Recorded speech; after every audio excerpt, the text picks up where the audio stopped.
سر آپ مجھے سن سکتے ہیں؟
جی السلام علیکم سر.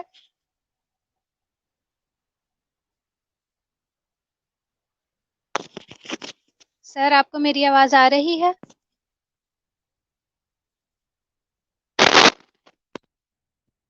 سر آپ کی آواز مجھ تک نہیں پہنچ رہی.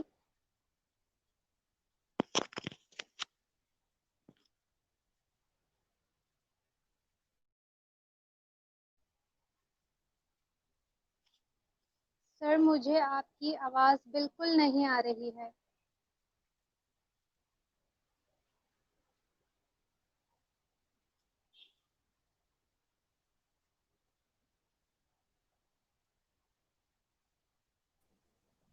جی اب آواز آ رہی ہے آپ کو میری؟ جی السلام علیکم. وعلیکم السلام. جی سر کیسے ہیں آپ؟ خیریت سے؟ جی الحمدللہ بالکل ٹھیک ٹھاک. آپ سنائیے مزاج بخیر جی؟ الحمدللہ الحمدللہ. سر بہت معذرت، تھوڑا سا جو ہے وہ ایشو تھا جو کہ اب حل ہو کوئی گیا ہے. مسئلہ نہیں. اور سر جیسا کہ آپ کو آج کا ٹاپک پتہ ہے تو اس حوالے سے ہم گفت و شنید کریں گے، لیکن میں سب سے پہلے آپ کا تعارف کروانا چاہوں گی ہمارے جتنے بھی دیکھنے والے ہیں، چاہنے والے ہیں.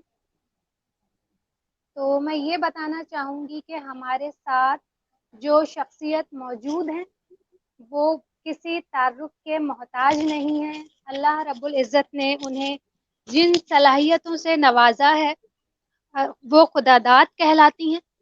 اور صرف خدا داد ہی نہیں، اگر ان صلاحیتوں کو آپ بروئے کار لا کر اپنے کام کو صحیح طریقے سے سر انجام دیتے ہیں تبھی آپ ایک بہتر انسان کے طور سامنے آتے ہیں. سر آپ کی آمد کا بے انتہا شکریہ. آپ کا تعلق جو ہے وہ ایک ایسے ادارے سے ہے جس کو ہم سب کیا کہتے ہیں لرن فاؤنڈیشن کے نام سے جانتے ہیں، ٹھیک ہے. اور اسی کے ساتھ ساتھ آپ کا جو تعلق ہے آپ LNP سے بھی تعلق رکھتے ہیں، اور یہاں پہ آپ کی جو بھی خدمات ہیں وہ گاہے بگاہے ہمیں معلوم ہوتی رہتی ہیں. اور سر اسی کے ساتھ ساتھ ہم آپ کو اپنے آج کے شو میں خوش آمدید کہتے ہیں اور امید کرتے ہیں کہ آپ خیریت سے ہوں. جی بہت شکریہ نوازش. میں بالکل ٹھیک ٹھاک ہوں. امید ہے کہ آپ اور آپ سمیت جتنے دیکھنے والے حضرات ہیں، جتنے ناظرین ہیں، وہ بھی سب خیریت سے ہیں. کیونکہ پروگرام ہم 14 اگست کے حوالے سے کر رہے ہیں. ہم چاہے ایک دن پہلے کر رہے ہیں، لیکن شب جمعہ بھی ہے اور یہ اتفاق ہے کہ جب ہم اسلامک اس کیلنڈر کے مطابق جا رہے ہوتے ہیں تو ایک رات جو پچھلی رات ہے وہ اگلی ڈیٹ شمار ہو جاتی ہے. تو اس لحاظ سے ہاں یہ واقعی وہ مبارک دن شروع ہو گیا کہ جس دن کو ہمیں اس نعمت سے نوازا گیا. آپ نے مختصر تعارف میں ایک چیز ذکر کی، لرن فاؤنڈیشن کے ساتھ بالکل میں وابستہ ہوں. It's NLP، it's neuro linguistic programming, جس کا آپ نے ذکر کیا.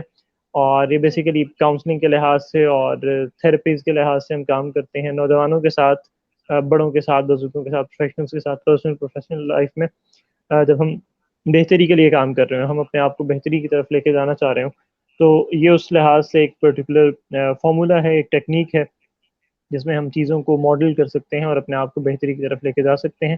میرا کارپوریٹ ٹریننگز کے لحاظ سے اور ٹریننگز کے حوالے سے جو ادارہ ہے اس کا نام ہے ڈیولپمنٹ، اور وہاں کو میں بیسیکلی ریپرزینٹ کر رہا ہوتا ہوں جہاں بھی میں ٹریننگ کے لحاظ سے یوتھ کے ساتھ یا کارپوریٹ کے ساتھ جب بھی کام کر رہا ہوتا ہوں. جی جی تو سر آپ کا جو تعارف ہے وہ انتہائی دلچسپ ہے، اور آپ سے انشاءاللہ تعالی ہم امید کرتے ہیں کہ سلسلہ بحال رہے گا اور وقتاً انشاءاللہ. فوقتاً آپ سے ملاقات جاری رہے گی۔ سر آج کا عنوان کچھ اس طرح سے ہے کہ مقاصد، اہداف، ترجیحات اور مشن کے مابین کیا فرق ہے؟ ہاں، بدقسمتی سے ہمارے معاشرے کا یہ المیہ ہے کہ ہم چیزوں کو مس انٹرپریٹ بہت زیادہ کرتے ہیں.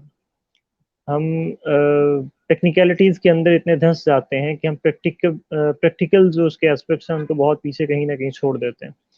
آپ نے جو باتیں کی، یہ جو آپ نے ٹرمینالوجیز استعمال کی، یہ جو اصطلاحات ہم استعمال کر رہے ہوتے ہیں اپنی روزمرہ زندگی میں، جو انسان کی بہتری کے لیے تھی، جو انسان کو اس کا مقصد بتانے کے لیے تھیں، جو اس لیے ڈیوائز کی گئی تھیں، انٹروڈیوس کی گئی تھیں کہ انسان کہیں نہ کہیں اپنے اہداف، اپنے مقاصد اس دنیا میں ہونے کا جو کی وجہ ہے، جو علت ہے، اس کو پہچان سکے. ہم نے ان کو ہی اتنا مشکل بنا دیا ہے، اتنا کمپلیکیٹڈ بنا دیا ہے کہ ہمارے نوجوان ان الفاظ کے ہیر پھیر میں ہی اتنا گم جاتے ہیں کہ وہ اس کے ہدف تک نہیں پہنچ سکتے. یہ ایسا ہی ہے کہ کسی شخص کو ایک مقام سے دوسرے مقام پر اس کی منزل پر پہنچانا ہو اور رستہ اتنا پیچیدہ بنا دیا جائے کہ وہ وہیں پہ ساری زندگی صرف کر کے اور بجائے منزل پر پہنچنے کے بیچ میں کہیں دم توڑ جائے. ہم نے بدقسمتی سے چیزوں کو بہت مس انٹرپریٹ کیا ہے. ہم نے نوجوانوں کے لیے بہت کمپلیکیٹ کر دیا ہے ان چیزوں کو. پھر ہم نے کچھ ریسٹرکشنز بھی لگا دی ہیں کہ یہ لازمی ہے کہ اس پرٹیکولر پیٹرن کے اوپر جاؤ. جب ہم بات کرتے ہیں آپ کے سوال سے کہ اہداف، مقاصد، ترجیحات اور مشن میں فرق کیا ہے، بیسیکلی یہ سب ایک ہی ہیں. اور اب میں جہاں تھوڑا سا توقف کروں، مجھے تھوڑی سی مہلت دے دیجیے گا کہ شاید کچھ بہتر پروسیس ہو جائے اور میں بہتر انداز میں اس چیز کو پیش کر سکوں. بیسیکلی جب ہم بات کرتے ہیں اہداف کی، ان کی جب ہم انگریزی میں ترجمہ کریں تو وہ گولز بن جاتے ہیں ہمارے. یہ ہمارے مشنز ہیں، یہ ہماری ویلیوز ہیں، یہ ہمارے ویژن کو ڈیفائن کر رہی ہیں، یہ چاروں چیزیں جو ہم نے ابھی جن کا ذکر کیا. مسئلہ یہ ہے کہ ہم زندگی کے اصل ہدف کو چھوڑ کے مٹیریلزم کے اوپر، کیپٹلزم کی سوچ کو لے کر، مادہ پرستی کی سوچ کے اوپر اپنی زندگی کو ڈیفائن کرنے لگ گئے ہیں.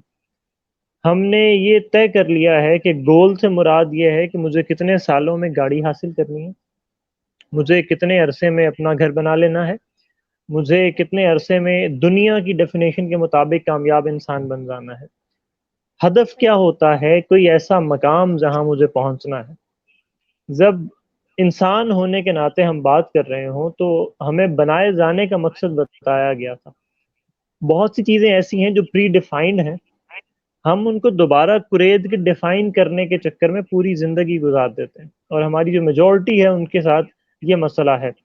سیلف ریکگنیشن ایک چنک ہے جس کو سمجھنا ہے کہ اس پورے پروسیس میں، اس پورے نظام ہستی میں کہاں پہ سٹینڈ کرتا ہوں. میں انجینئر ہوں، اس کی رائے کے مطابق. میں ڈاکٹر ہوں، مجھے بڑھئی کا کام کرنا ہے، مجھے جولاہے کا کام کرنا ہے، مجھے سونار بننا ہے، مجھے لوگوں کے جوتے گانٹھنے ہیں، مجھے ملک کو لیڈ کرنا ہے، مجھے کیا کرنا ہے. یہ سمجھنا ایک حد تک ضروری ہے، لیکن بینگ اے ہیومن بینگ، جب انسان بنا کے بھیج دیا گیا تو اشرف المخلوقات کا درجہ دے کر، وہ سرٹیفکیٹ، وہ ڈگری دینے کے ساتھ ساتھ یہ بتایا گیا تھا، تم سے حلف لیا گیا تھا کہ تم ایک خاص مقصد کے لیے جا رہے ہو. انسان اس دنیا میں موجود ہے تو اس کو بتایا گیا کہ تمہیں کس لیے پیدا کیا گیا ہے. تم ایک خزانے کی تلاش میں ہو، تم عبادت میں ہو، تم اس دنیا میں موجود ہو تو عبادت کے لیے بھیجے گئے ہو. اب یہاں پہ مسئلہ یہ آ جاتا ہے جب ہم اپنے اہداف کو ڈیفائن کر رہے ہوتے ہیں، جو گولز ہیں کہ مجھے زندگی میں کہاں پہ پہنچنا ہے. گول یہ بھی ہو سکتا ہے مجھے اپنے آپ کو پہچاننا ہے. مولانا رومی فرماتے ہیں کہ اگر تم تنہائی میں اکیلا محسوس کرتے ہو تو ابھی تک تمہاری ملاقات خود سے نہیں ہوئی. جس دن تم خود سے مل جاؤ گے تمہیں تنہائی میں اکیلا پن محسوس نہیں ہوگا. تم جب تنہا بھی ہوگے تو تم اپنے آپ کے ساتھ محسوس کرو گے خود کو. تم کائنات کے سب سے بہترین دوست کے ساتھ موجود ہوگے. تم ایویلویٹ کر سکو گے، انالائز کر سکو گے چیزوں کو.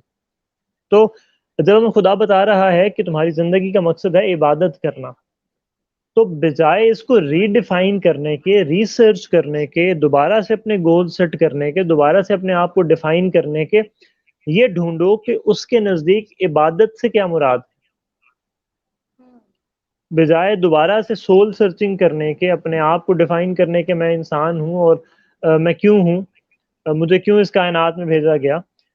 اس نے جب بتا دیا کہ عبادت کرنے کے لیے بھیجا گیا ہے، تو پھر یہ ڈھونڈنے کی ضرورت ہے کہ عبادت سے مراد کیا ہے، عبادت کہتے کسے ہیں؟ کیا عبادت صرف نماز، روزہ، حج، زکوٰۃ کا نام ہے، یا عبادت وہ بھی ہے کہ میں جب دفتر میں بیٹھا ہوں تو میں صحیح وقت پر پہنچوں اور صحیح وقت پہ وہاں سے واپس نکلوں، میں اپنی پوری ایمانداری کے ساتھ اپنا سارا کام کروں، مجھے کسی دفتر کا تالا کھولنا ہے تو کسی بھی قسم کی بددیانتی نہ ہو، مجھے ریکارڈز کا حساب رکھنا ہے تو میں وقت کی پابندی کروں، کیا یہ بھی عبادت ہے؟ یہ تمام چیزیں ڈیفائن کرنے کی ضرورت ہے، اور یہ جب ہم ڈیفائن کر لیتے اور اس پروسیس میں جب ہم عبادت کی کیٹیگری میں آ جاتے ہیں، اس پروسیس میں اپنے آپ کو یہ سمجھنا ہے کہ میرے لیے کون سی عبادت مختص کی گئی ہے۔ کچھ عبادات ایسی ہیں جو تمام لوگوں پر فرض کر دی گئیں کہ یہ تمہیں ادا کرنی ہے، اپنے آپ کو انسان ثابت کرنے کے لیے، اپنے آپ کو اشرف المخلوقات کی اس کیٹیگری میں ڈیفائن کرنے کے لیے، اپنے آپ کو جسٹیفائی کرنے کے لیے، اپنی بہتری کے لیے کہ تم شکر کے، عاجزی کے اس پیرائے کے اندر رہو، تم سانچے میں رہو، تم غرور کی طرف نہ جاؤ۔ کچھ وہ عبادات ہیں جو ہر انسان کے ساتھ مخصوص ہیں، goal setting, career building, self awareness, self actualisation, missions, visions, یہ پروسیس ہے اپنے اوپر جو انفرادی طور پر میری عبادت ہے، جس کے لیے میں اس دنیا میں آیا ہوں، اس کو ڈیفائن کرنے کا نام، اس کو سمجھنے کا نام، اس کو پہچاننے کا نام۔ میری عبادت اسکول کے اندر پڑھانا ہے، میری عبادت ٹریننگ کرنا ہے، میری عبادت یہ سیشن کرنا ہے، میری عبادت بینک کے اندر کوئی اچھی جاب کرنا ہے جہاں مجھے لوگوں کو فیسیلیٹیٹ کرنا ہے، میری عبادت آرم فورسز میں کہیں جا کر اپنی خدمات پیش کرنا ہے، میری عبادت بحیثیت ڈاکٹر اپنی خدمات پیش کرنا ہے، یا وہ میرا پروفیشن ہے۔ مسئلہ تب ہوتا ہے جب میں اپنے اس پروفیشن کو، اپنے اس کام کو مشغلہ مان لیتا ہوں، میں اس کو کاروبار بنا لیتا ہوں، تب جا کے مسئلہ کھڑا ہو جاتا ہے، کیونکہ میں اپنی عبادت کے ساتھ کانٹرڈکشن میں جا رہا ہوں، میں وہاں کانفلکٹ میں جا رہا ہوں۔ تو بیسیکلی اپنے ہونے کی اس مخصوص عبادت کو آئیڈینٹیفائی کرنا ہدف کو بھی کور کر لیتا ہے، ویژنس کو بھی کور کر لیتا ہے، مشنس کو بھی کور کر لیتا ہے۔ بالکل سر، اسی کے ساتھ میں ایک اور جملہ ایڈ کروں گی یہاں پہ کہ میرے دیکھنے میں یہ چیز آئی ہے اور استاد محترم سے یہ سنا ہے کہ جو آپ کی ایمان کی حالتیں ہیں، جب آپ حالت ایمان میں ہوتے ہیں تب آپ کوئی گناہ کر نہیں سکتے، ٹھیک ہے؟ اگر آپ گناہوں سے بچنا چاہتے ہیں، اگر آپ راہ راست پر آنا چاہتے ہیں، تو اگر آپ حالت ایمان میں ہیں، اللہ نے آپ کو جو ایک گوشت کا لوتھڑا آپ کے دل کی صورت میں آپ کو عطا کیا ہے، اگر اس کے اندر ایمان ہے تو پھر کبھی بھی ایسا نہیں ہو سکتا کہ آپ چوری کریں، کبھی بھی ایسا نہیں ہو سکتا کہ آپ ڈاکہ زنی کریں، کبھی ایسا نہیں ہو سکتا کہ آپ جھوٹ بولیں، کبھی اس طرح سے نہیں ہو سکتا کہ آپ بہراہ روی کا شکار ہوں، ٹھیک ہے؟ تو ان چیزوں کو سمجھنا ہے۔ عبادت کا مقصد صرف سجدے کرنا نہیں ہے، صرف اپنے نفل اور فرض ادا کرنا نہیں ہے کہ ہمارے اوپر صرف ایک ٹیگ لگ جائے کہ ہم مسلمان ہیں۔ عبادت کا جو مین جز ہے کہ آپ ایمان کی کس حالت میں ہیں۔ اگر آپ ایمان کی اس حالت میں ہیں جس میں رہنے کا حق ہے تو ہی آپ ایک بہتر انسان کے طور سامنے آ سکتے ہیں، اور یہی بالکل چیز آپ کے ویژن کو اور مشن کو اتنا کلیئر کر دیتی ہے کہ آپ جس راہ میں گزر رہے ہیں، جو سفر آپ کر رہے ہیں، آپ کو منزل پہلے پتہ چل جاتی ہے، اس کی مشکلات آپ کو بعد میں پتہ چل رہی ہوتی ہیں، لیکن جب منزل واضح ہوتی ہے تب آپ کو وہ کوئی کٹھنائیاں نہیں لگتی۔ آپ یہ کہتے ہیں کہ اگر اس سے بڑی بھی کوئی مشکل آتی ہے تو میں سروائیو کر جاؤں گا، کیونکہ میری جو منزل ہے وہ بہت بڑی ہے، وہ پر نور ہے، وہ پر کیف ہے، وہ پر سرور ہے، اور وہ کامیابی کی اصل بنیاد ہے۔ بالکل ایسے ہی، اور ہمارے استاد کہا کرتے ہیں کہ never tell the God, never tell you God how big the storm is, tell the storm how big your God is, کہ مجھے بتانے والا بہت بڑا ہے۔ یہ زندگی کا ایک چنک ہے جو ایک مشکل آئی ہے، اس میں اگر میرے اہداف ڈیفائن نہیں ہو رہے تو کوئی مسئلہ نہیں ہے، اس میں خود کو سمجھ نہیں پا رہا، کوئی مسئلہ نہیں ہے، میں اپنے آپ کو بہتر بناؤں گا، میں اپنے آپ کو سمجھنے کی کوشش کروں گا، میں اپنے آپ کو بہتری کی طرف لے کے جاؤں گا۔ تو جب یہ چیزیں ڈیفائن ہو جاتی ہیں تو پھر الٹیمیٹلی میں ایک بہتر انسان، اور وہ جو آپ نے اشارہ کیا ایمان کی حالت، میں اس کی طرف جا رہا ہوتا ہوں، میں پھر اپنے آپ کو تقوی کی وجہ سے بچا لیتا ہوں گناہوں سے۔ دیکھیں ایک چیز سمجھنا بہت ضروری ہے کہ جو لفظ انسان ہے یہ نسیان سے اخذ کیا گیا۔ نسیان کہتے ہیں بھول جانے کو۔ بالکل اب جب میں بھولوں گا تو میں غلطی کروں گا، جو خطا کا پتلا کہا جاتا ہے اس وجہ سے ہی کہا جاتا ہے۔ اب ہوتا کیا ہے کہ ہم بدقسمتی سے خود کو پرفیکٹ بنانے کے چکر میں لگ جاتے ہیں، جو کہ بیسک جو انسان ہے، جو میری ساخت ہے، جس طرح سے مجھے بنایا گیا اس کے ہی خلاف چلا جاتا ہے۔ میں انسان ہوں تو میں بھولوں گا، میں انسان ہوں تو میں غلطی کروں گا، ہمیں شکر اس پر ادا کرنا چاہیے۔ الحمدللہ we are imperfect human beings, ہمیں پرفیکشن ہم سے ڈیمانڈ نہیں کی گئی، ہم سے ڈیمانڈ یہ کیا گیا ہے جہاں غلطی کرو اکڑنا نہیں ہے، جھک جانا ہے۔ اور یہی چیز ہمارے اسٹوڈنٹس بہت سفر کرتے ہیں، اور ان کو اس میں اکثر مسائل ہو رہے ہوتے ہیں کہ ہم نے ایک سبجیکٹ سلیکٹ کر لیا، اب زندگی میں بڑا مشکل ہے کہ اس ڈگری کو وہیں چھوڑ کے دوسری ڈگری سٹارٹ کریں۔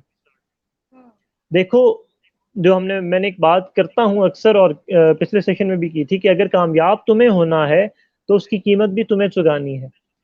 یہ تمہارے اوپر ڈیپینڈ کرتا ہے کہ تم نے پہنچنا کہاں ہے۔ اگر پہنچنا ہے تو پہلے ہی سوچ سمجھ کے فیصلہ کرنا تھا، پیئر گروپ اور اپنے اس جو سوسائٹی کا پریشر ہے اس کو گیج نہیں کرنا تھا۔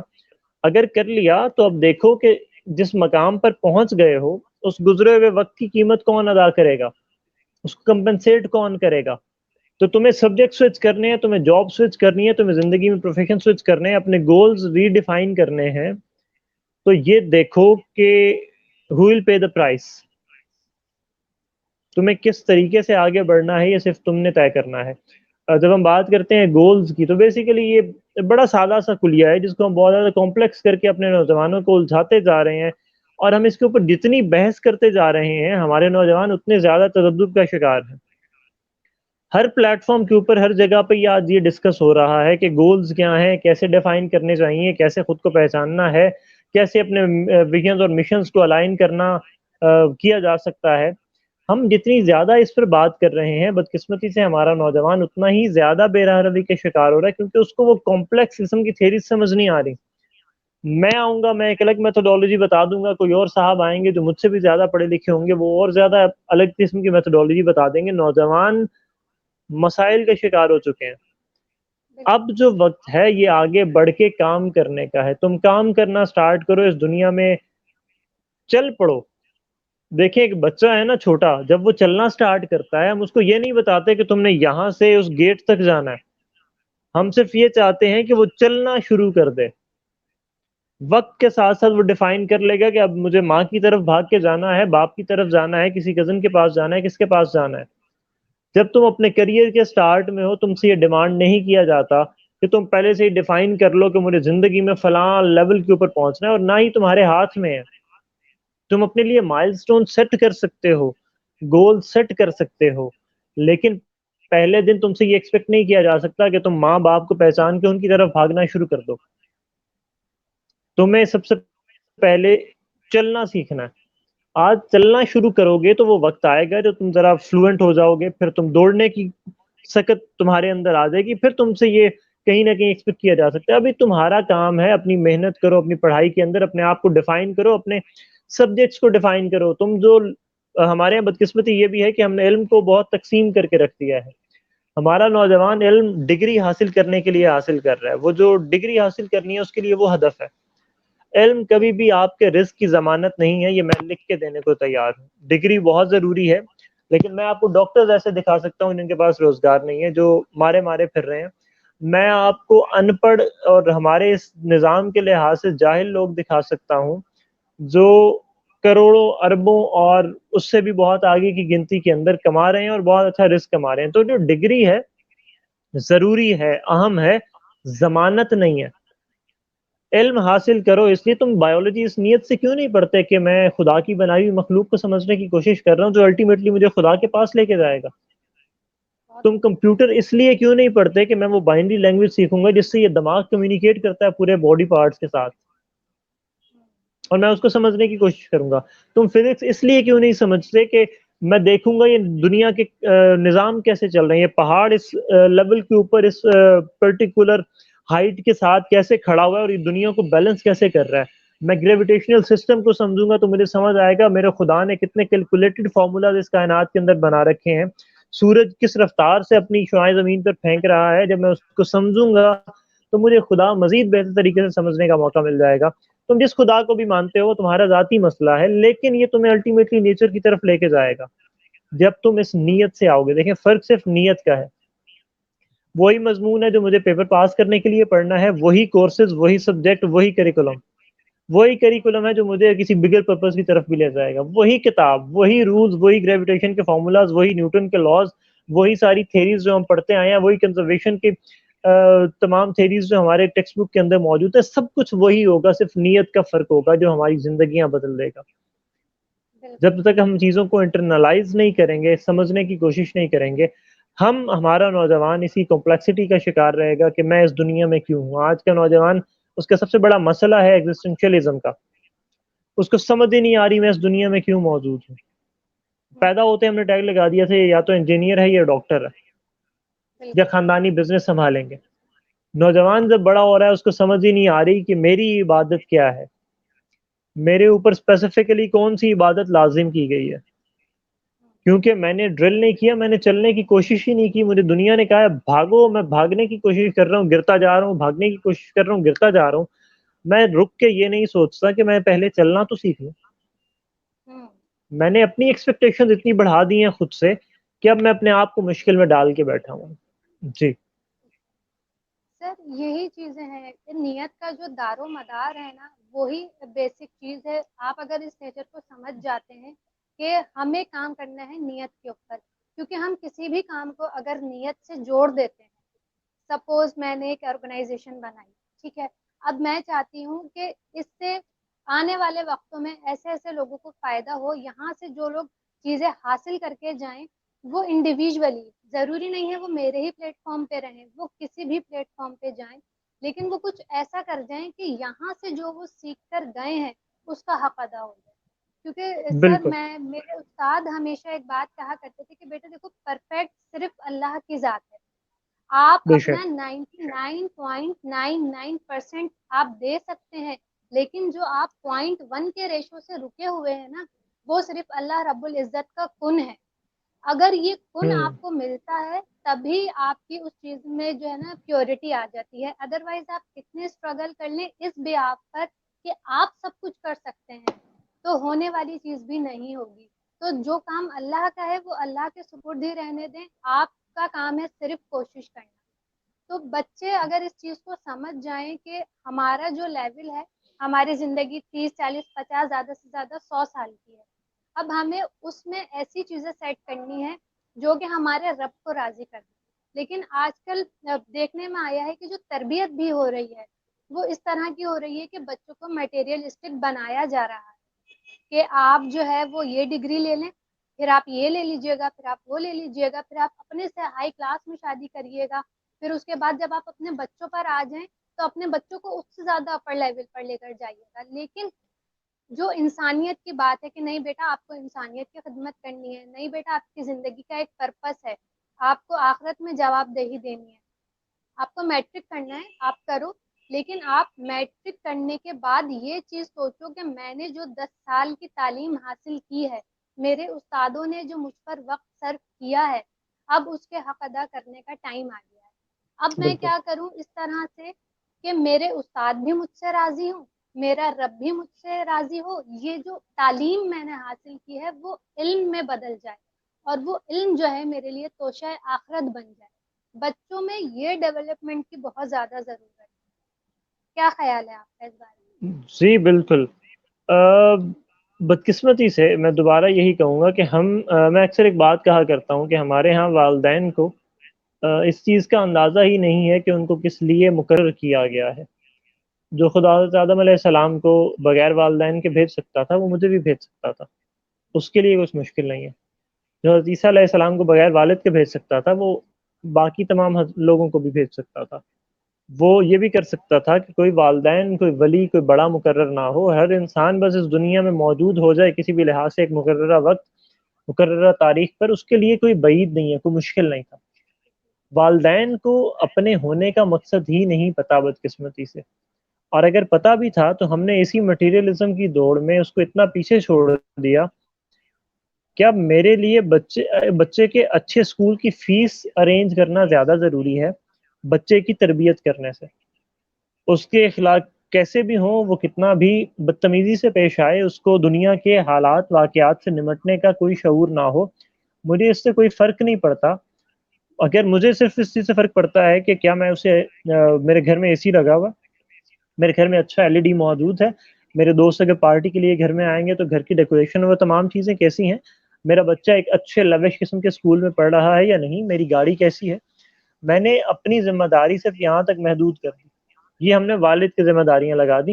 والدہ نے اوبویسلی اپنی جو ذمہ داریاں محسوس کر لی، جو ہوم میکرز ہیں خاص طور پر، یا پھر جو ورکنگ ویمن ہیں، انہوں نے اپنے لحاظ سے ڈیفائن کر دی کہ اب ہماری ذمہ داریاں کیا ہیں. اس سارے میں سفر کون کیا، کس نے کیا سب سے زیادہ؟ اگلی نسل نے. ہم پچھلی 30 40 50 سال سے اسی دوڑ میں، اسی ڈگر میں لگے ہوئے ہیں کہ ہم اپنا سوشل سٹیٹس بہتر کر سکیں. اگر ہم اپنے لوگ، اپنے بچے، ان کو اچھی طریقے سے ڈیولپ کر لیتے، وہ ہم سے اچھے کاروباری ہوتے، وہ ہم سے بہت بہتر کام کر رہے ہوتے، وہ ہم سے بہت بہتر پوزیشنز کے اندر ہوتے، ہمارے معاشرے کے اندر نسبتاً ایک ایکوٹی کا نظام موجود ہوتا، لوگوں کے پاس کہیں نہ کہیں جسٹس موجود ہوتا. ہم نے فوکس کیا ہے مٹیریلسٹک اپروچ کے ساتھ.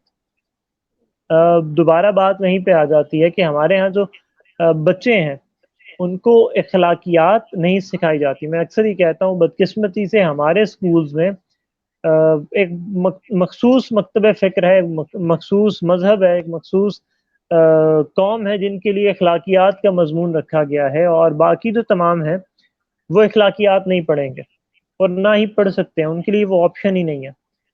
اچھی بات ہے اسلامیات پڑھنا، بہت اچھی چیز ہے، لیکن تمہیں یہ کس نے کہہ دیا کہ اسلامیات والا اخلاقیات نہیں پڑھ سکتا؟ یہ تقسیم کیسے ہے؟ تم نے اگر یہ تقسیم رکھنی ہی ہے تو ایک طرف اسلام کی تعلیم دو، دوسرے جو مذاہب والے ہیں ان کو ان کے مذہب کی تعلیم دو. سمجھ میں آتی ہے بات. تم اسلام کے مقابلے میں اخلاقیات پڑھا رہے ہو. سوچو تو صحیح، تم اپنے بچوں کو کس لیول پہ لے کے جا رہے ہو اور کس طرح سے ٹرین کر رہے ہو کہ تمہارے اسکول کے اندر مسلمان سارے اسلامیات پڑھیں گے اور جو دیگر مذاہب کے بچے ہیں ان کے پاس آپشن ہے کہ وہ اخلاقیات پڑھیں گے، وہ ایتھکس پڑھیں گے. تم نے یہ تقسیم کیسے کر دیا ہے؟ سر میرے خیال میں جو ان لوگوں کے اخلاق ہے نا وہ ہم لوگوں کے کرداروں سے زیادہ بہتر ہیں، کیونکہ قرآن شریف کا ہماری زندگی میں عمل دخل صرف اس حد تک ہے کہ وہ طاق پہ رکھا ہوا ہے، یا ہم جمعے کے جمعے نکال کے صرف اس کا عربی میں پڑھ لیتے ہیں. لیکن جو اس کا عربی میں پڑھ لیتے ہیں، جمعے والی بھی تعداد بہت کم ہے بدقسمتی سے. ہم صرف یہ کرتے ہیں جب بیٹی رخصت ہونے والی ہو تو اس کے سر پہ اس کو قرآن کے سائے کے نیچے سے گزار دیا جاتا ہے، اور اس شادی بیاہ کی تقریبات میں ہم کیا کچھ کر رہے ہیں یہ ایک الگ بحث ہے. ہمارے قول و فعل میں اتنا تضاد آ چکا کہ ہم کہتے کچھ ہیں کرتے کچھ ہیں، ہم ظاہر کچھ اور ہیں باطن کچھ اور ہیں. تو جب تک یہ چیزیں ہم ختم نہیں کرتے، ہم اپنے آپ کو ڈیفائن نہیں کر لیتے، ہم الائن نہیں کر لیتے ویژنز کو کہ میری عبادت کون سی ہے. جو مشترکہ عبادات ہیں، نماز روزہ ہر کسی پر فرض ہے، اس کی ذاتی چیز ہے، انفرادی چیزیں ہیں. دفتر میں جب میں بیٹھا ہوا ہوں اس وقت میں نے وہ عبادت کیسے بجا لانی ہے، اس کا طریقہ مجھے دیا گیا ہے، یہ مجھ پر واجب کیا گیا ہے. ہم جائے نماز کے اوپر تو مذہبی رہتے ہیں، بات یہ ہے کہ جائے نماز سے ہٹنے کے بعد کون کون اسلامی ہے، اس کے بعد تمہارے اخلاقیات کتنے آ رہے ہیں، اس کے بعد تم کتنے بہتر انسان ہو. یہ ڈیفائن کرتا ہے کہ تمہاری زندگی کا جو ویلیوز ہیں وہ کتنی الائنڈ ہیں، تم زندگی میں کس مقام پر جاؤ گے، کہاں پہنچو گے، تمہارے ویژنز اور مشنز کتنے بہتر ہیں، تمہارے گولز کتنے سیٹ ہیں. جتنا بڑا گول ہوگا تم اتنے بہتر طریقے سے اور اسی دن سے تیاری شروع کرو گے. پھر تم یہ نہیں کہو گے میں کل سے شروع کروں گا، پھر تم کبھی یہ نہیں کہو گے اچھا ابھی کچھ رک جاؤں، ابھی میری عمر ہی کیا ہے، ابھی تو میرے پڑھائی کے دن ہیں، ابھی تو میں پروفیشنل لائف میں ہی نہیں گیا کہ مجھ پہ اتنی ذمہ داریاں آئیں. اور اچھا وقت کے ساتھ سمجھ جائے گا، پھر یہ سوال اور یہ باتیں نہیں رہیں گی. پھر بچے کو پتا ہوگا 18 سال کی عمر میں کہ اگر میں اپنے سوشل لحاظ سے میچیورٹی کے لیول پر پہنچ گیا ہوں تو مجھے اپنی ذمہ داریاں سمجھنی ہیں. ہم نے چیزوں کو بہت ہی کمپلیکس کر دیا ہے، بہت ہی مکس کر دیا ہے، اور یہ مکس اینڈ میچ والی سچویشن ہے. ہم سوشلی کہتے ہیں ہمارے ہاں 18 سال عمر ہو جائے بچے کی تو وہ ووٹ کاسٹ کر سکتا ہے. اتنا بڑا فیصلہ کہ ملک کون چلائے گا. ہم یہ نہیں کہہ سکتے کہ 18 سال کا بچہ اپنی ذمہ داریاں خود اٹھا سکتا ہے. ہمارے یہاں 18 سال کا بچہ اس قابل نہیں ہے کہ وہ اپنی ذمہ داریاں خود اٹھا سکے, وہ اپنے لیے کوئی بہتر فیصلے کر سکے. پھر بھی اس کے والدین بتا رہے ہوتے ہیں, یہ کہہ رہے ہوتے ہیں فلاں سے مشورہ کر کے آ جاؤ اپنی تعلیم کے لحاظ سے. لیکن 18 سال عمر ہو جائے تو تم ووٹ کاسٹ کر سکتے ہو, تم ہر لحاظ سے ایلیجیبل ہو گئے, تم ڈرائیونگ لائسنس کے ایلیجیبل ہو گئے ہو, تم ابھی اس اہل نہیں ہو کہ تم اپنے لیے کچھ پیسے کما سکو, تم اپنی تعلیم کا ہی بوجھ اٹھا سکو, تم وہ پیسے بھی اپنے ماں باپ سے لوگے. اور یہ ہمارے معاشرے کے اندر ایک سسٹم اس طرح سے بنا دیا گیا کہ بچوں کو بڑی ہم نے ریلیکسیشن اس لحاظ سے دے دی. تو مسئلہ کیا ہے, والدین کے اہداف سیٹ نہیں ہے, جس وجہ سے جو نوجوان نسل ہے, جو اگلی نسل ہے, ان کی ویلیوز ہی صحیح ڈٹرمن نہیں ہوتی. یہ ویلیوز ہیں جن کی بیس پہ ان کے بلیفز اور ان کی ساری زندگی کے ایکسپیرینسز بننے. تو یہاں پہ مسئلے ہیں, مسائل ہیں, لیکن سب سے اچھی چیز ہے کہ ہم آج یہ ڈسکس کر رہے ہیں. ڈسکشن سٹارٹ ہوئی ہے تو وقت آئے گا کہ انشاءاللہ اس کے اوپر کام ہونا شروع ہوگا اور چیزیں بہتری کی طرف جانا شروع ہو جائیں گی. بالکل سر, قرآن کریم میں بھی ارشاد ہے نا ان ماں باپ کے لیے جو اپنے بچوں کی صحیح تربیت کرتے ہیں, تو اللہ رب العزت بروز محشر ان کو وہ تاج پہنائے گا جس کی روشنی چاند سورج کی روشنی سے کہیں زیادہ تیز ہوگی. اگر والدین چاہتے ہیں کہ وہ اس کے حقدار ٹھہریں تو انہیں اپنے فرائض بخوبی سر انجام دینا ہوگی, کیونکہ بالکل آج کل کے ماں باپ بالکل یہ نہیں سمجھ رہے کہ بچوں کی تربیت کس طرح سے کرنی چاہیے. بچوں کو گیجٹس میں الجھا دیتے ہیں اگر وہ شور شرابہ کرتے ہیں یا وہ کسی بھی قسم کی دوسری ایکٹیویٹی میں حصہ لینا چاہتے ہیں. تو سب سے پہلے تو یہ جو گیجٹس کا استعمال ہے اور غلط استعمال ہے, اس کے اوپر جو ہے وہ والدین کو نظر ثانی کرنی چاہیے. اور ایک بات ہے کہ میرے استادوں کا میری زندگی میں بڑا عمل دخل رہا ہے. وہ اکثر یہ کہتے تھے کہ بیٹا آپ جو بھی کام کرنے جا رہے ہیں آپ یہ سوچ کر جائیے گا کہ اللہ رب العزت نے آپ کو اس کے لیے پرفیکٹ بنا دیا ہے, ٹھیک ہے, کیونکہ اللہ رب العزت کبھی بھی آپ کو آپ کے ہی جیسے بندے کے آگے ذلیل نہیں کرتا, رسوا نہیں کرتا. آپ کو وہ موقع دے رہا ہے, اگر کہیں کوئی کجی ہے, کوئی کمی ہے تو آپ اس ادارے میں جائیں, آپ اس سے سیکھیں اور امپرووائزیشن کی طرف بڑھیں. تو بچوں کو یہ چیز سوچنی چاہیے کہ اگر وہ کہیں جا رہے ہیں تو سب سے پہلے یہ کانسیپٹ کلیئر کر لیں کہ اللہ انہیں بھیج رہا ہے, اللہ نے اسے اس کام کے لیے چن لیا ہے, اور جس کام کے لیے اللہ رب العزت ہمیں چن لیتا ہے تو وہ کام ہم سے بہترین اور ہم سے اولین ترجیحات پہ کوئی اور کر نہیں سکتا. تو ہمیں ان چیزوں کو سمجھنا ہے. اب میں آپ سے ایک واقعہ شیئر کروں گی اور یہ شیمیل کے حوالے سے ہے. ابھی آپ نے دیکھا ہوگا پچھلے سال جو پروٹیسٹ چل رہا تھا ماروی سرمد صاحبہ کا, اور انہوں نے کس طرح سے ایک فرس کریٹ کیا ہوا تھا, جس کے اوپر میں نے ایک شیمیل کی بات سنی کہ ہماری جو تربیت ہے, جو ہمارا اسکول کا نصاب ہے, اس کے اندر سب سے زیادہ ضرورت ایک چیز کو ایڈ کرنے کی ہے کہ آپ اس کے اندر اخلاقیات کے مضمون کو ایڈ کریں. سر میں سن کر حیران رہ گئی کہ جن لوگوں کو, جس جینڈر کو ہمارا معاشرہ ایکسیپٹ نہیں کرتا, ان کا تمسخر اڑاتا ہے, یا ہماری حکومت ان کے لیے کوئی کام نہیں کرتی, جب ان کی اپروچ اتنی ہائی لیول کی ہے تو ایسے لوگوں کو ہم موقع کیوں نہیں دیتے کہ وہ سینٹ میں بیٹھیں, وہ اسمبلی میں بات کریں, وہ ڈفرینٹ فورمز کے اوپر آئیں. تو پھر اس وقت ایک ویژن میرے ذہن میں آیا کہ میں جس آرگنائزیشن سے بلانگ کر رہی ہوں, میں جس آرگنائزیشن کی بنیاد رکھ رہی ہوں, اللہ رب العزت جب مجھے اس میں کامیابی سے نوازیں گے تو میں یقیناً ان لوگوں کے لیے ایک ایسا پلیٹ فارم مہیا کروں گی کہ جہاں یہ اپنی صلاحیتوں کو بیروئے کار لا کر ایک مقام حاصل کر سکیں.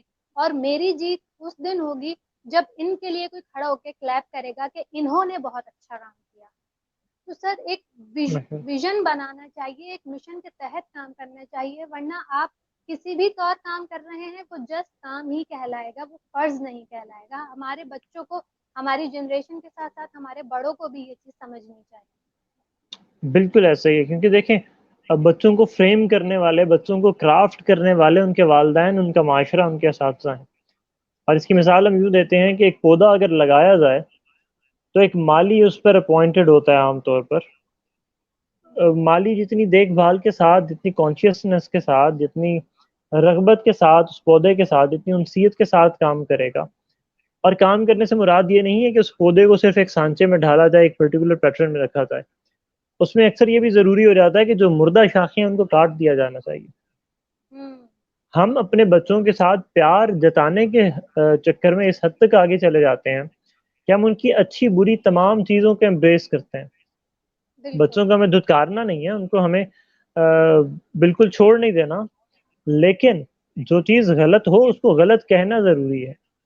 ہم اپنے بالکل بچوں کی ایسی عادات جن سے شاید کوئی بہت زیادہ فرق نہ پڑتا ہو، ہم ان کے اوپر بہت تنقید کرتے ہیں، لیکن ایسی چیزیں جو معاشرے کے اندر ڈسٹرپشن لانے والی ہیں ہم ان کے اوپر بات نہیں کرتے.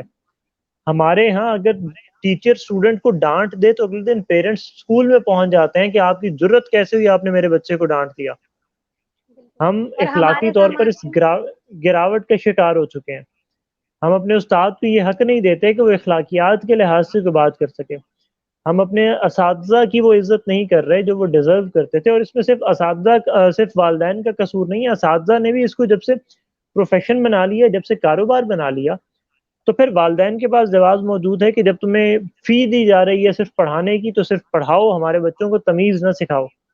تم اگر تو استاد ہوتے جو ایک لبرٹی جس کے پاس ہوتی تو ہم ضرور تمہیں یہ اختیار دیتے، لیکن اب جب تم ہم سے پیسے لے رہے ہو اور اچھے خاصے پیسے لے رہے ہو صرف پڑھانے کے، تو پھر ہمارے بچے کے کردار کے اوپر، ہمارے بچے کے اخلاق کے اوپر، ہمارے بچے کی کسی اور تربیت کے اوپر تم انگلی اٹھانے کا حق کھو چکے ہو. بالکل غلطی سر دونوں جب طرف سے ہے، اور اس میں پستہ صرف نوجوان ہے جو بچے پڑھ رہے ہیں، جو ہمارے معاشرے کی جو ہونہار اور کامیاب بچیاں پڑھ رہی ہیں انہی اساتذہ کے پاس، جو لڑکیاں پڑھ رہی ہیں، اصل نقصان ان کا ہوتا ہے اس پوری اصل میں، اس پوری لڑائی میں، اس پوری جو ہم نے ایک کمپٹیشن بنا لیا ہے جو استاد اور والدین کے درمیان چل رہا ہے، جو ٹیچر جو اسکول اور والدین کے درمیان چل رہا ہے، اس کے اندر وہ جو اصل نقصان ہے وہ نوجوانوں کا ہو رہا ہے، وہ بچوں کا ہو رہا ہے. اور یہ زیادہ الارمنگ سچویشن جو ہمیں اصل ہدف سے ہٹا دیتی ہے، جو ہمیں اپنے مقصد سے بہت دور لے جاتی ہے، جو ہمیں اپنا مشن ڈیفائن کرنے میں اور اس کو اچیو کرنے میں رکاوٹ کے طور پہ سامنے آ جاتی ہے. بالکل بالکل سر، کیونکہ یہی چیز ہے. اب آپ خود دیکھ لیں کہ ہمارے ایجوکیشن سسٹم کا یہ نظام کر دیا گیا ہے کہ جو بچہ اگر میٹرک میں فیل ہو رہا ہے، ٹھیک ہے، اسی بچے کو 6 مہینے گزارنے ہیں رزلٹ آنے تک. اب وہ کیا کرے گا؟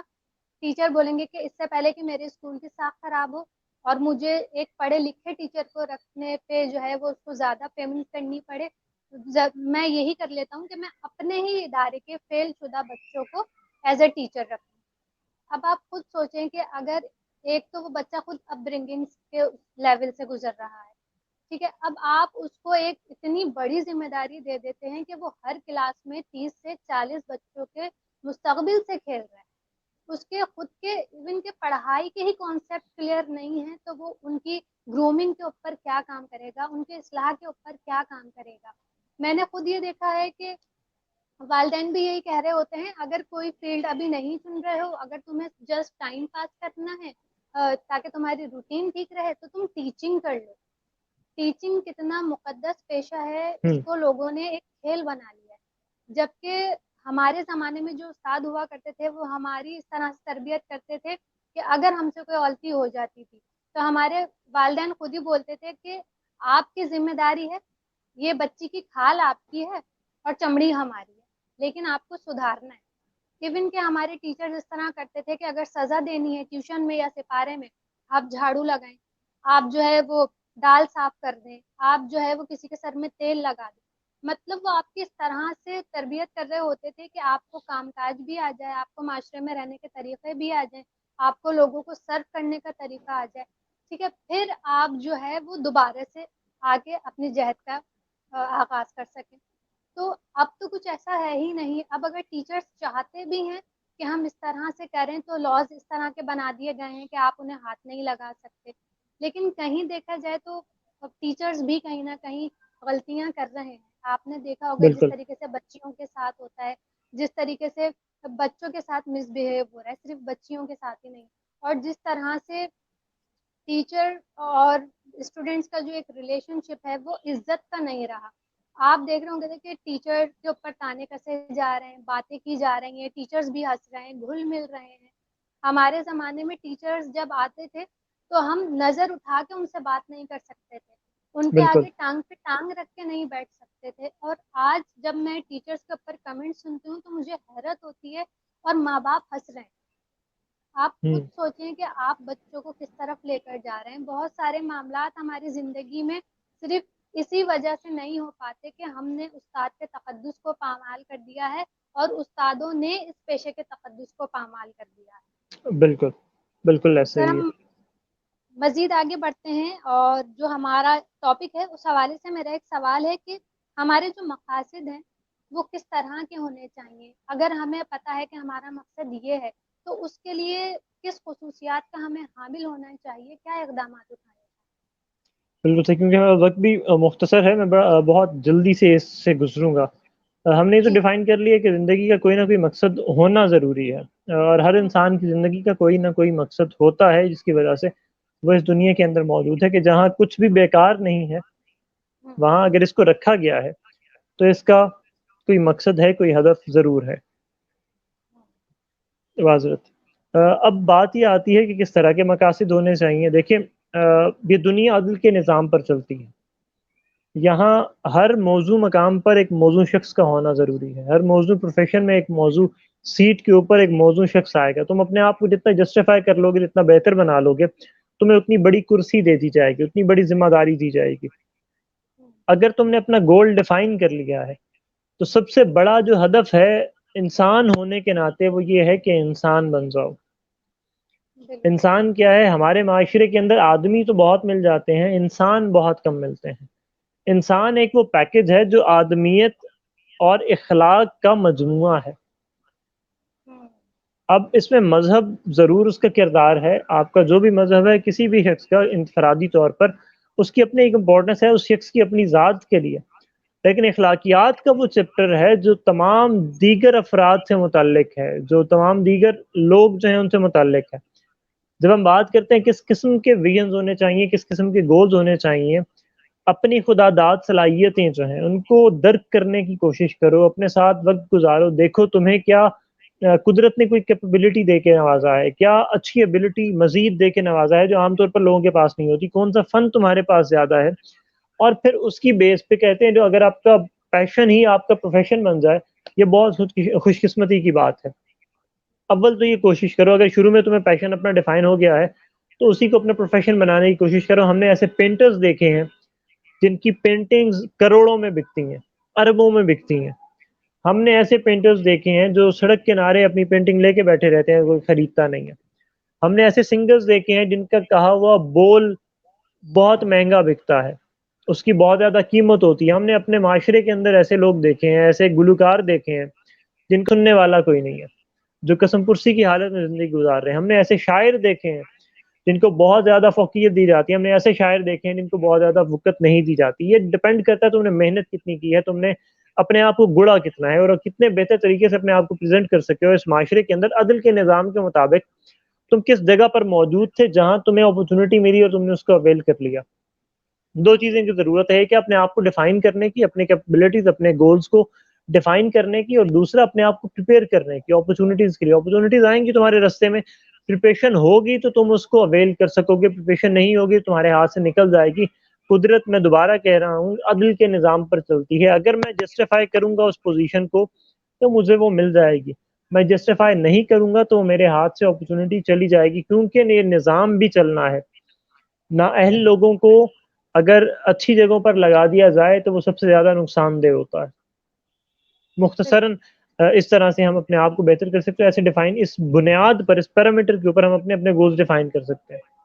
بالکل سر, بس کیونکہ وقت کی کمی ہے, آپ کو کہیں اور بھی جوائننگ دینی ہے, تو بس میں 2-3 سوالوں کو ایک ساتھ ہی تھوڑا سا پوچھوں جی گی کہ جو شخص ان تینوں رمزوں سے آشنا ہو جاتا ہے کہ وہ کس لیے بھیجا گیا ہے, اس کا مقصد کیا ہے, اس کی ترجیحات کیا ہیں, اس کا مشن کیا ہے, تو پھر وہ دوسروں کے لیے کس حد تک مددگار ثابت ہو جاتا ہے. اور یہ کہ بحیثیت مسلمان, بحیثیت پاکستانی اور بحیثیت انسانیت کے علم بردار ہونے کے, جب ہم یہ تینوں رموز کو سمجھ جاتے ہیں تو آخرت میں پھر ایسے لوگوں کے لیے کیا نصیب ہے؟ بالکل ٹھیک. دوسروں کے لیے کس طرح مددگار ہوگا, اس سے پہلے یہ سمجھنا ضروری ہے کہ وہ اپنے لیے کتنا کارآمد ہے, وہ اپنے لیے کتنا آگے جا رہا ہے, وہ خود کتنا بہتری کی طرف جا رہا ہے. دوسروں کی مدد میں تب کروں گا جب میں اپنے طور پہ اسٹیبل ہوں, جب میں اپنے طور پہ کارآمد انسان ہوں, جب میں اپنی مدد کر سکتا ہوں, جب میں اپنے فائنینسز کو برداشت کر سکتا ہوں, جب میں اپنے برڈنز کو برداشت کر سکتا ہوں اور چیزوں کو بہتر طریقے سے لے کے چل سکتا ہوں. تو دوسروں کی مدد کرنے سے پہلے ہم عیدی کی صاحب کی مثال لے لیں. ہم عمران خان سے ہزاروں اختلافات لیکن شوکت خانم کی مثال لے لیں. یہ تب ہوتا ہے جب میں کلیئر ہوں. کوئی عیدی ایک دم بیٹھے نہیں بن سکتا, کسی ادارے سے تعلیم حاصل کر کے کوئی عیدی نہیں بن سکتا. اور اسی لیے کہا جاتا ہے وہ ایک ہی تھے اور ایک ہی اس دنیا میں موجود تھے, ان کے بعد شاید دوبارہ عیدی نہ آئے. لوگ مختلف نوعیت کے کام کریں گے, بہت بڑے بڑے کام کریں گے, لیکن عیدی کا مقام وہی ہے جو ان کا تھا. یہ کب ہوتا ہے؟ جب میں اپنے لیے کارآمد ہو چکا, جب مجھے پتا چل گیا کہ میں خود سے کیسے اپنے آپ کو فائدہ پہنچاؤں گا. پھر دوسروں کے لیے آبویسلی وہ کیا کہتے ہیں کہ فرشتوں سے بہتر ہے انسان بننا, مگر اس میں لگتی ہے محنت زیادہ. ورنہ طاعت کے لیے کچھ کم نہ تھے کر رو گیا. فرشتے عبادت کے لیے موجود تھے, سجدے کروائے جا سکتے تھے. انسان کو بھیجا ہے دوسرے انسان کی مدد کے لیے, انسان کو بھیجا ہے ایک دوسرے کو فیسیلیٹیٹ کرنے کے لیے, انسان کو بھیجا ہے ایک دوسرے کو انیبل کرنے کے لیے. تو جب میں اپنے آپ کو ڈیفائن کر لوں گا, اپنے آپ کو بہتر پوزیشن کے اوپر لے کے جاؤں گا, مجھے مسجد میں چندہ دینے کے لیے بھی میری جیب میں پیسہ ہونا ضروری ہے. میں جتنا بھی چاہوں کہ مجھے کوئی اچھے کام کرنے ہیں, جب تک میں خود کیپیبل نہیں ہوں, جب تک میں خود, اور یہ جو چندہ دینے کی بات ہے یہ صرف مثال ہے, یہ استعارتاً استعمال کی ہے. آپ کسی بھی طرح سے خدمات کرنے کے لیے, مسجد کے اندر تمہیں اپنی سروسز بھی دینی ہے, اس کے لیے ضروری ہے اپنے معاشرے کے اندر سروسز بھی دینی ہے, اس کے لیے ضروری ہے تمہارے پاس وہ سروس تو ہو. تم لوگوں کے لیے ایک کیمپ لگانا چاہ رہے ہو فلاحی طور پر, تمہیں ڈاکٹری کے شعبے سے کچھ آشنائی تو ہو, تب جا کے تم اپنے آپ سروسز دے سکتے ہو. یہ سروسز کا پیکج اپنے پاس لینا ضروری ہے, اور پھر لوگوں کے لیے تمہیں آبویسلی مفید بننا ہے, تمہیں کارآمد بننا ہے اس معاشرے کے لیے, تمہیں اپنی پوزیشن یہاں پہ جسٹیفائی کر کے جانی ہے. اب رہی بات یہ کہ آگے کیا نوید ہے, تو دیکھیں خدا نے ایک بڑا سیدھا سا کلیہ دیا ہے. اس نے کہا ہے کہ احسان کا بدلہ احسان کے علاوہ کچھ نہیں ہوگا. اور ہم دیکھتے ہیں اپنے معاشرے میں, جب ہم پیٹرن دیکھیں نا, تو جتنا بڑا آدمی ہوگا وہ کبھی دوسرے کا احسان نہیں رکھے گا. وہ چاہے گا کہ میں اس کا احسان چکا دوں اور بہتر انداز میں چکاؤں. تو جب انسان اس پیٹرن کے اوپر چل رہا ہے تو وہ ذات تو بہت بڑی ہے. جب اس کے بندوں کے ساتھ کچھ کرو گے اچھا, تو ایسا تو ہو نہیں سکتا کہ وہ بدلے میں تمہارے لیے اچھا نہ کرے. وہ اس دنیا میں بھی تمہیں نوازے گا, اور وہاں سے نوازے گا جہاں سے تم نے کبھی سوچا نہیں. وہ آخرت میں بھی تمہیں نوازے گا, اور اس وقت نوازے گا جب تمہیں سب سے زیادہ ضرورت ہوگی. اس نے کیا مقامات بتا رکھے ہیں, ایک لمبی فہرست ہے. وہ صرف یتیم کی پرورش کفالت کرنے والا رسول خدا صلی اللہ علیہ وسلم نے بتایا تھا, فرمایا تھا کہ یہ 2 انگلیوں کی طرح میرے ساتھ ہوگا. یہ مقام ہے دوسروں کی مدد کرنے کا. یہ صلہ صرف ایک اشارہ دیا گیا ہے کہ تم کس مقام پہ ہوگے اگر تم دوسروں کے لیے کارآمد ہو رہے ہو, اگر دوسروں کو فائدہ دے رہے ہو, اگر دوسروں کے لیے بہتری لے کے آؤ گے. لیکن اس کے لیے ضروری ہے پہلے اپنے لیے بہتر بنو, پہلے اپنے لیے مضبوط ہو جاؤ, پہلے اپنے قابل ہو جاؤ, پھر تم دوسروں کے قابل بن جاؤ گے. سر آپ کے ساتھ جب بات ہوتی ہے تو میرا دل نہیں چاہتا کہ آپ خاموش ہوں, کیونکہ آپ کے اندر جو اللہ تعالیٰ نے ایک قدرتی صلاحیت رکھی ہے, اور جس کمال گفتگو کے ساتھ جو ہے آپ آتے ہیں, تو بس دل کرتا ہے کہ بندہ سنتا جائے, کہیں تو چینج آئے گا, کہیں تو جزاک کوئی تبدیلی آئے گی. اور بس میری دعا جزاک ہے کہ اللہ رب العزت جو ہے آپ کے علم و عمل میں اضافہ کرے, آپ کو لمبی اللہ زندگی عطا کرے صحت و عافیت کے ساتھ, اور اللہ تعالیٰ اپنی شان کے مطابق آپ کو دونوں جہانوں کی بھلائیوں سے سرفراز کرے. کیونکہ آپ جس بہت طریقے سے شکریہ. ٹائم نکال کے شارٹ نوٹ پر آ جاتے ہیں, تو یہ ہمارے لیے کسی اعزاز سے کم نہیں ہے. اور سر جاتے جاتے 14 اگست کے حوالے سے کوئی پیغام دینا چاہیں گے؟ ہاں, آزادی اتنی بڑی نعمت ہے. وہ میرا ایک شعر ہے کہ یہ ملتی ہی نہیں ہے اس لیے نایاب ہوتی ہے. جا کے ان قوموں سے پوچھو جن کے پاس آزادی نہیں ہے, اور جا کے ان لوگوں سے پوچھو جن کے پاس آزادی نہیں ہے. تو بڑے فخر سے کہہ دیتے ہو کہ بہت بہتر ہوتا یہ ہم بر صغیر پاک و ہند ہی رہتے, ہمارے پاس یہ ملک الگ نہ بھی ہوتا تو خیر تھی, ہم شاید بہتر ہوتے, ہم اکنامک ڈیولپمنٹ میں آگے جاتے, ہم دنیا کے لحاظ سے بہتر ہوتے, انڈسٹری ہمارے پاس ہوتی, ہماری فلم انڈسٹری بہت بہتر ہوتی, ہماری کرکٹ بہت اچھی ہوتی. مزاج میں بھی ایسی بات نہ کرنا. اگر خدا نہ خواستہ کبھی تمہیں یہ حالات دیکھنا پڑ گئے تو بہت پچھتاؤ گے اس لمحے پر جب تم نے یہ سوچا تھا. اور ایک چیز یاد رکھنا بہت ضروری ہے, بدقسمتی سے ہم جب بھی آزادی کی بات کرتے ہیں کسی مخصوص صنف کے لحاظ سے, کسی مخصوص پیرائی کے لحاظ سے, ہم ایک چیز بھول جاتے ہیں کہ آزادی پابندی کی محتاج ہے. ہم چاہتے ہیں ہمیں ہر لحاظ سے آزادی مل جائے، ایسا نہیں ہو سکتا. تم جو آزادی حاصل کر رہے ہو اس میں بھی کچھ نہ کچھ پابندیاں ہوں گی.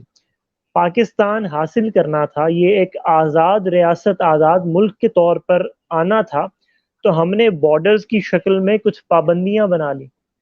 جب وہ پابندی بنی ہے تو یہ آزادی اس ملک کو ملی ہے. اگر وہ پابندی نہیں ہوگی بارڈرز کی اور لکیروں کی تو یہ آزاد نہیں ہو سکتا ملک. تو زندگی کے اندر جب بھی تم نے کچھ بھی حاصل کرنا ہے، اس آزادی کی کچھ نہ کچھ پابندیاں اس کے ساتھ آئیں گی. وہ لوازمات ہیں، یہ پابندیاں ہیں جو اس آزادی کو ڈیفائن کر کے رکھیں گی. تو تم جتنے پابند رہو گے اتنی زیادہ آزادی ملے گی، کیونکہ ہر آزادی پابندی کی محتاج ہے. تم مادر پدر آزاد نہیں ہو سکتے کسی بھی چیز میں. تم کسی بھی شعبے کے اندر، کسی بھی پروفیشن میں، کسی بھی حقوق کی علمبرداری میں تم ہر لحاظ سے اختیارات نہیں لے سکتے، ہر لحاظ سے آزاد نہیں ہو سکتے، کیونکہ تمہاری آزادی وہاں ختم ہو جاتی ہے جہاں دوسرے کا وجود شروع ہوتا ہے. تو کوشش کرو اس آزادی کو سمجھنے کی. اس نعمت سے بہت سی قومیں، بہت سے لوگ محروم ہیں. تمہیں آج شاید ان سے ملنے کا موقع نہ ملے، تو اس لیے تمہیں یہ فار گرانٹیڈ لے رہے ہو اس آزادی کو. اس آزادی کو سمجھنا شروع کرو، اس کے ایسنس کو جانو. کتنی قربانیاں، کتنے لہو، کتنی لاشیں، کتنی عزتیں پامال ہوئی ہیں، تب آج تم بیٹھ کر آزادی سے یہ بات کر رہے ہو کہ ہم شاید آزادی نہ لیتے تو بہتر ہوتے. اس دور میں یہ اختیار بھی نہیں تھا کہ تم اپنی مرضی سے کوئی جملہ کہہ سکو. اس وقت یہ اختیار نہیں تھا کہ تم اپنی مرضی سے اپنی مرضی کی رسومات ادا کر سکو. اس دور میں یہ اختیار حاصل نہیں تھا کہ تم اپنی مرضی سے اپنے گھر سے نکل سکو. آزادی اتنی بڑی نعمت ہے کہ انسان ہونا انسان ہونا اور یہ آزادی ملنا یہ برابری میں جاتے ہیں، میرا خیال ہے. کہا جاتا ہے نا جانوروں سے بھی بدتر زندگی. جب بالکل پابندی ہوتی ہے نا تمہاری زندگی جانوروں سے بھی بدتر ہو جاتی. کبھی دیکھے کسی جانور کو؟ چڑیا گھر میں گئے ہوں گے یقینی طور پہ لوگ. وہاں پر جا کے صرف تھوڑی دیر کے لیے سمجھنا، یہ سوچنے کی کوشش کرنا، ریلیٹ کرنے کی کوشش کرنا کہ جو شیر جنگل کا بادشاہ کہلاتا ہے، اس کو جب ایک پنجرے میں بند کر دیا جاتا ہے تو اس پر کیا گزرتی ہوگی. پھر اس کو کھانا کوئی دوسرا آ کے دے گا، پھر وہ اپنی مرضی سے کہیں باہر نہیں جا سکتا، پھر وہ شکار خود نہیں کرے گا. جس کی جبلت میں شکار کرنا تھا وہ پابند ہوگا کہ دوسرا آ کر اس کو دے تو وہ کھائے. وہ پانی کے لیے، قطرے قطرے کے لیے، بوند بوند کے لیے ترسے گا، وہ وقت کے لیے ترسے گا اور اس کو نہیں ملتا. یہ آزادی اتنی بڑی نعمت ہے، اس کو درک کرنے کی کوشش کرو، اس کو سمجھنے کی کوشش کرو، اس کے ایسنس کے اوپر جاؤ. اور تمہارے پاس کتنے لوازمات تمہیں دے دیے گئے، کتنے بڑے طریقے سے تمہیں نوازا گیا، اس کو دیکھنے کی کوشش کرو. تمہارے پاس کمپٹیشن نسبتاً بہت کم ہے اب. تمہارے پاس ریسورسز نسبتاً بہت زیادہ ہیں اب اپنی ان پرابلمس کو اپرچونیٹیز کے اندر لے کے آؤ، ان کو حل کرنے کی کوشش کرو. یہ آزادی کا ایسنس ہے. یہ کتنی خوبصورت نظاروں سے تمہیں نوازا گیا ہے. ایسے مقام دنیا میں کہیں موجود نہیں ہے. کتنے بہترین موسموں کے امتزاج کے ساتھ تمہیں بھیجا گیا ہے. دنیا ترستی ہے ان موسموں کے لیے. کتنے بہترین ذخائر کے ساتھ تمہیں نوازا گیا ہے اس ملک کے ساتھ. تم اس کو سمجھنے کی کوشش نہیں کرتے. اتنے ریسورسز ہیں کہ وہ ایک بڑے آدمی کا کہنا ہے کہ ماشاء اللہ اس ملک کو اتنے سالوں سے لوٹا جا رہا ہے اور ابھی بھی یہ قائم ہے. یہ اس بات کی دلیل ہے کہ یہ واقعی خدا کی طرف سے عطا کردہ ایک تحفہ ہے. تمہیں اتنے زرخیز زمین سے نوازا گیا ہے، جہاں بہتی آبشاریں ہیں، جہاں خوبصورت پہاڑ ہیں، جہاں پر رنگینیاں ہیں، جہاں پر شوخیاں ہیں، جہاں قدرت نے ہر قسم کے لوازمات سے تمہیں نواز دیا، ہر قسم کی نعمتوں سے نواز دیا، اور تم ابھی بھی ناشکری کر رہے ہو. اس آزادی کی قدر کرو. جن کے پاس نہیں ہوتی وہ ترستے ہیں اس دن کے لیے جو تم روزانہ یہاں گزارتے ہو. ہر ابھرنے والا سورج جو تمہارے سر پر چمکتا ہے، جو تمہارے گھروں پر چمکتا ہے، اس سورج کو دیکھنے کی آزادی کے لیے لوگ ترس جاتے ہیں. ان کی نسلیں کٹ جاتی ہیں اس ایک سورج کی روشنائی کے لیے جو تمہیں روزانہ مل جاتا ہے اور کئی سالوں سے مل رہا ہے اور شاید ملتا رہے گا انشاءاللہ. اس کی قدر کرنا سیکھو. اور آزادی پابندی کی محتاج ہے. ان ایسنسز کے ساتھ، ان رولز اینڈ پرنسپلز کے ساتھ چلتے ہوئے اپنی آزادی کو انجوائے کرنا سیکھو. اسی کا نام زندگی ہے، اسی کا نام انسان ہونا ہے. بالکل سر، آپ نے تو وہ وقت یاد دلا دیا کہ جب ہمارے بڑے ہمیں بتاتے ہیں کہ کس طرح سے ان کے خاندان والے کٹے تھے، کس طرح سے ان کی بیٹیوں نے اپنی عزتیں بچانے کے لیے کنووں میں چھلانگیں لگائی تھی، اور کس طرح سے چھوٹے چھوٹے بچوں کے منہ پہ جو ہے وہ ہاتھ رکھ کے انہیں مار دیا جاتا تھا کہ دوسرے لوگ بچ جائیں ان کے شور سے، کسی اور کے اوپر کوئی برا وقت نہ آ جائے. تو سر واقعی لوگ نہیں سمجھ پاتے ہیں اس چیز کو کہ ملک جو ہے وہ ایک بہت بڑی نعمت ہے، اور اس کی قدر جس طرح سے آپ کریں گے، کیونکہ وطن سے محبت ایمان سے مشروط ہے، اور اگر آپ کو اپنے ایمان میں پختگی لانی ہے تو آپ کو اس وطن کی جو محبت ہے اس کا حق ضرور ادا کرنا ہے. اور میری تو ہم وقت یہی اللہ سے دعا رہتی ہے کہ اللہ پاک مجھے اس وطن پہ قربان کر دے اور اس پرچم کے ساتھ میں دفنائی جاؤں، کیونکہ میرے لیے اسلام کے بعد، اللہ رسول کے بعد، قرآن کریم کے بعد اگر کوئی چیز بہت اہمیت کی حامل ہے تو وہ میرا ملک ہے، جس کے لیے میں گاہے بگاہے کوشش کرتی رہتی ہوں کہ کچھ اچھا کروں.